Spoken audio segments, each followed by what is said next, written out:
Shri Gurubhyo Namah. All that I've been hearing is resonating. So my question was, after what I heard and what we all contemplate, do we want freedom of I, or do we want freedom from I? That's the question. Do you want freedom of I, or do you want freedom of from I? Of or from? I'm asking. Depends which is I. No, it's a question. We are all seekers.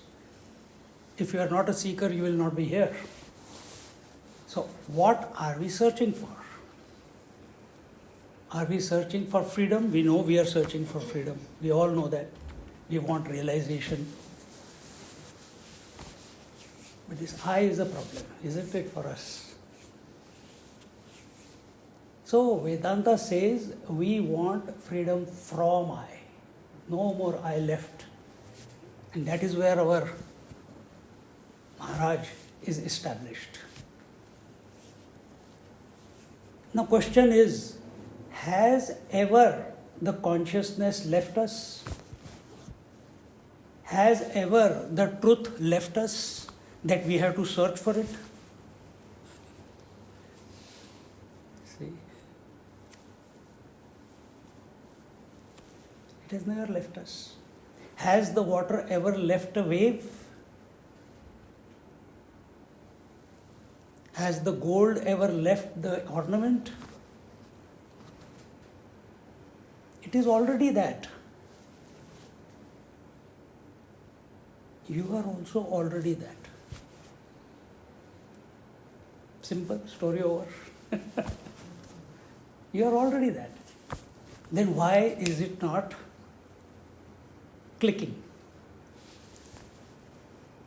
Why is it not clicking?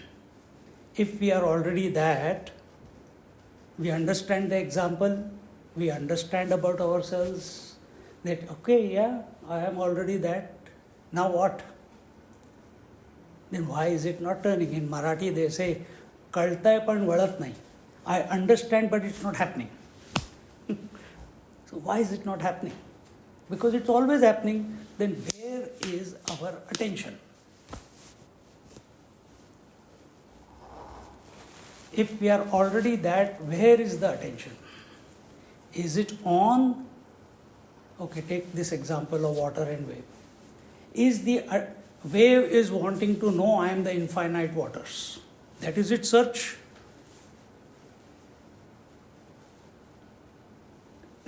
And what is a wave? I'm asking. You have to answer. It's quite... Yes, okay. So you are touching water, you are tasting water, you are feeling water, correct? Then why you are calling it a wave? If all your experience about a wave is that of a water, then why are you calling it a wave? Because our attention is on the name and form, correct? If we are already the consciousness that we are seeking, where is our attention? On the name and form. Can we drop the name and form and be the consciousness? Can we? Is it happening to you? Or is it a far-fetched idea? One day I will realize. So many things have to happen for me to realize. Likes and dislikes have to go, then I will realize. Hunger and thirst has to go, then I will realize. Old age and disease has to go, then I will realize. When these six go, then you find yourself in heaven, not realization. The only place you will achieve is heaven. That is also imaginary. Consciousness is further, more far. So where Then what do we do? Now, Ramana Maharshi says, Prana bandhanat leena manasam. Some practice has to be done as long as we think we are an individual, isn't it? Forget about likes, dislikes. They are not going to stop. Even for Baba, for him also they will not stop. No realized master's likes and dislikes will stop. People will see he likes this fruit, he doesn't like that fruit. They will see he likes rice and sambar, he likes spicy food, he doesn't like bland food. And then you'll say, oh, I thought he was realized, he should be beyond likes and dislikes. What do we do now? Nothing in this world is going to change after you realize. You will still feel the pain, you will still have the hunger, you will still go to sleep. Question is, what is your disposition? Is your disposition, see in Panchadashi this example comes, 3 places it's called Gaunatma, Mithyatma and Mukhyatma. Gaunatma is a virtual reality, virtual Atma. What is virtual Atma? The father, the mother, the daughter, the sister, the aunt. These are virtual. Who is the real compared to them? This man or this woman is real, isn't it? All those are virtual. You can understand this? Difficult? No. But when we come from there, we wean ourselves out. Okay, all these are just imaginary roles that I am playing. I come to being the man or the woman. Now, this being a man or woman is called as Mithyatma. Mithyatma, illusory self. So that was virtual self. This is illusory self. And who I am? Mukhyatma, the actual self, the absolute self. See? Then what do I have to do? I have asked this question before. Can we realize the consciousness that we are right here and now?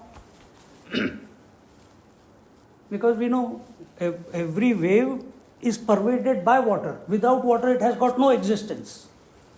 So, if you are the wave in this infinite consciousness, you are also pure consciousness at any given moment. Then what do we have to do? Drop the name and form. Is it happening to us on a daily basis or any moment in our day, 24 hours of our life that we drop our name and form? Does it happen? Good. It happens in sleep. Anywhere else? Samadhi, okay, fantastic. Samadhi. What is Samadhi? Dropping all the limitations and going in. You cannot drop anything. You cannot drop anything. If you think you are dropping everything, the I is still maintained. Remember what I said? Is it freedom of I or freedom from I? So if I am dropping, I am not this, I am not this, I am not this, I am not this, you can come to a Jada Samadhi. You will not come to the actual Samadhi. Because the I is still there. And after some time when Samadhi is over, I want to go back from where I was before. And we want to practice that again and again. And it's good. We must do that. No doubt. So, sleep was one experience where everything drops, name and form drops. Samadhi was one where all the name and form drops. Where else? Tell me. When you faint, when you are unconscious. Okay, in coma, when you faint. But when you are conscious and everything is getting dropped. Can you think of a moment where you are conscious and everything is getting dropped without you trying? That is jnana. No. That's what we are trying to get to. We are trying to recognize that jnanam, that pure consciousness is always. So is it right now? Is it right now? 4 thoughts came in your mind, correct? What was happening in between? Were you there? Oh. Were you there or space was there? Space. Have you seen space? Or if space was there, let's take your statement. Who knows that? Nobody has ever seen space. Absence of forms we call as space. There is nothing called space. Everything is as he said, it's a dream, it's an illusion. Our Ramana Maharaj also says the same thing. Only one truth is there. Anything else cannot be. Cannot be.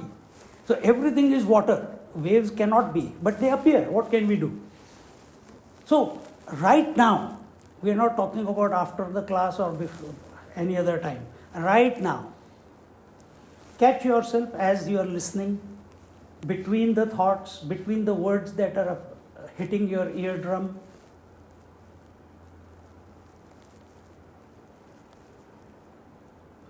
This silence, this is conscious silence. This is you. At this moment, what was going on in your mind? Your eyes are seeing everything, your body is there, but your mind is silent.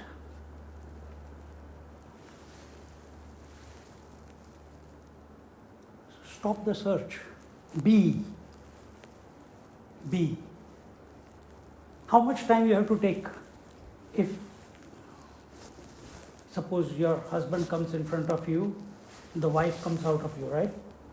Do you have to plan? Now he's going to come and I have to plan. How should I behave? How should I act? What am I going to say? What am I not going to say? Boop. A pop-up comes out. What is that pop-up? Wife. And at very next moment, your child comes in front of you. Do you have to undo the wife for the mother to come out of you? Or it happens instantaneously? I'm asking. Think. It's instantaneous, isn't it? Do you undo the waking in order for sleep to come? Or waking drops away by itself and sleep happens? You don't drop the waking.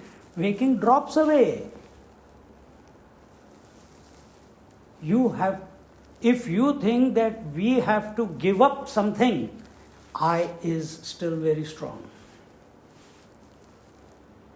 Catch the natural coming and going of everything and find that you are the unchanging principle in that.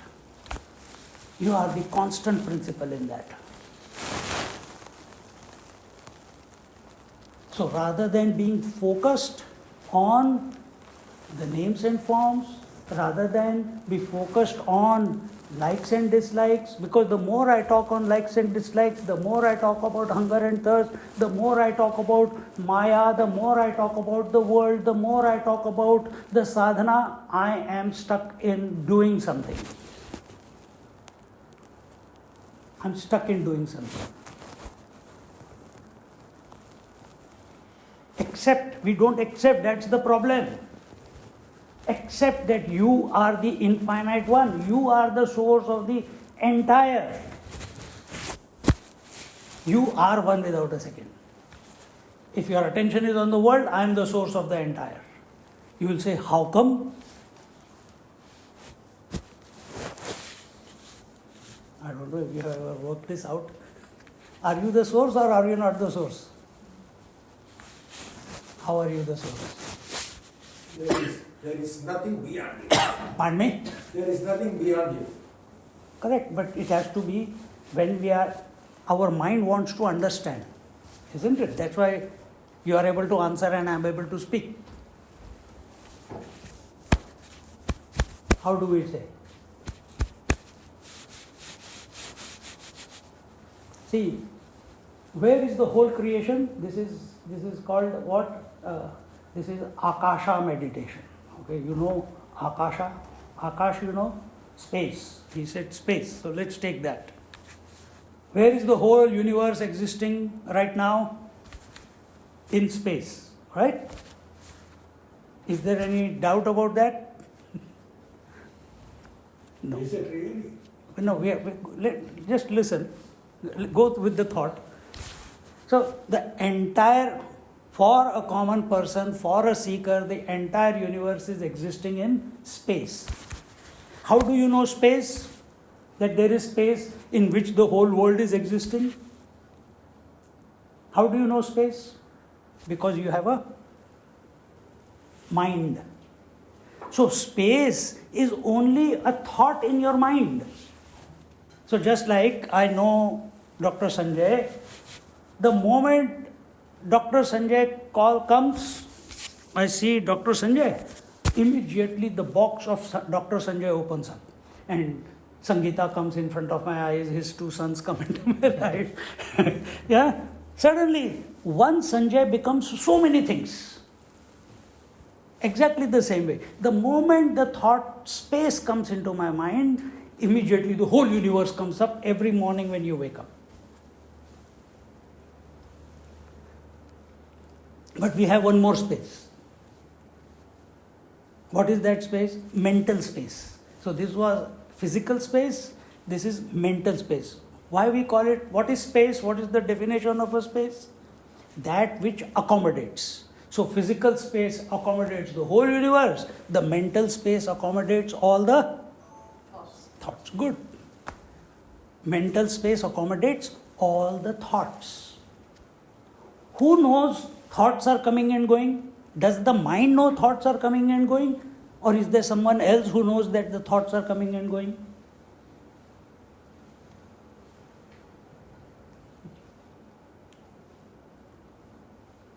Is it happening? Is someone watching that, hey, Swami, in your mind thoughts are going. Now you know that I'm telling you, therefore you must understand. Is someone from outside coming and telling you that the thoughts are coming and going? Or you know that the thoughts are coming and going? Correct? So you are you affected by those thoughts? If you get affected by the thoughts, then you have fallen down. But there are many places, like here, you are listening to me, you are not, you know there is a wall behind you, you know there is a AC going on, you know there is a light going on, you know there are other people. Is any of these stimuli disturbing your mind right now?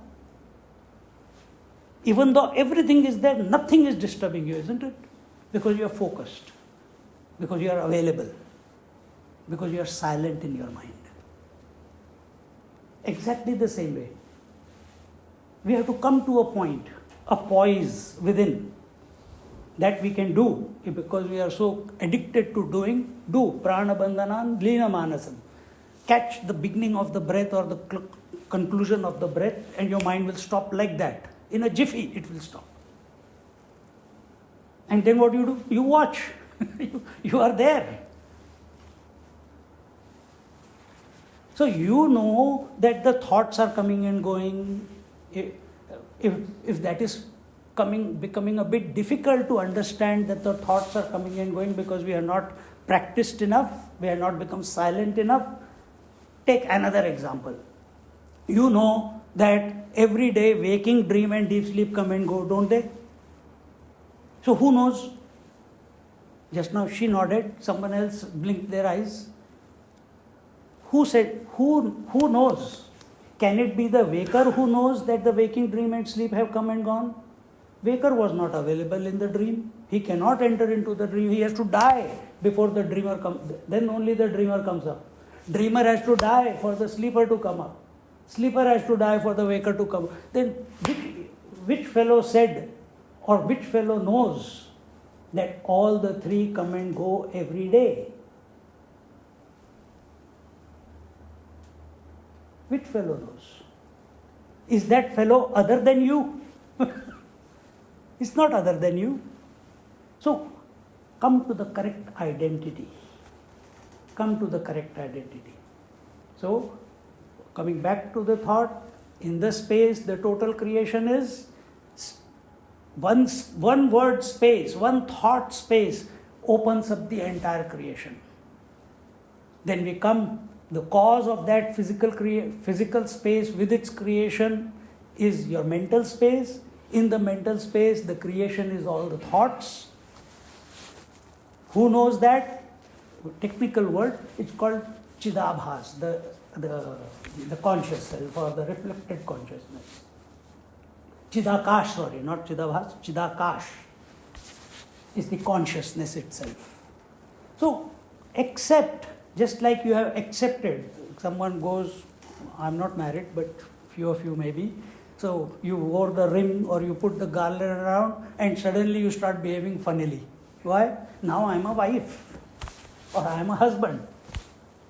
Or that husband came, the wife came out, the son came, the mother came out, the friend came, the friend came out. There was no lag period in the shift of your expression, isn't it?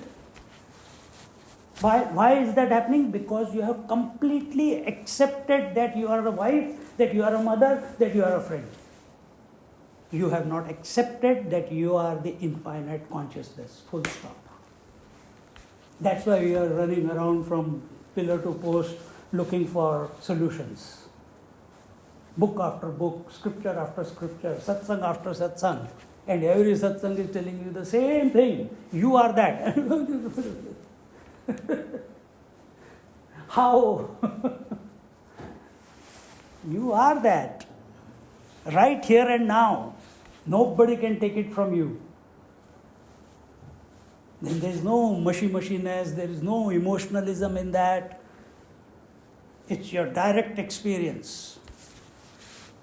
And nobody can take it away from you. Anywhere, anytime. And that is the place where our Ramana Maharshi was ever established. Why only him? Every master is established in that. You can also be, not posthumously, while living. The human birth is only for one purpose, not for producing kids, not for making money. Only for one purpose, to recognize that you are the infinite being. And that can be done. You have all read it. It can be done. The reality is only here and now. Then why do you postpone it? Accept that you are that. So don't waste life. Grab it, be it. Grabbing again brings about duality. Be it. With those words, I conclude. Thank you. Hari Om. Hare.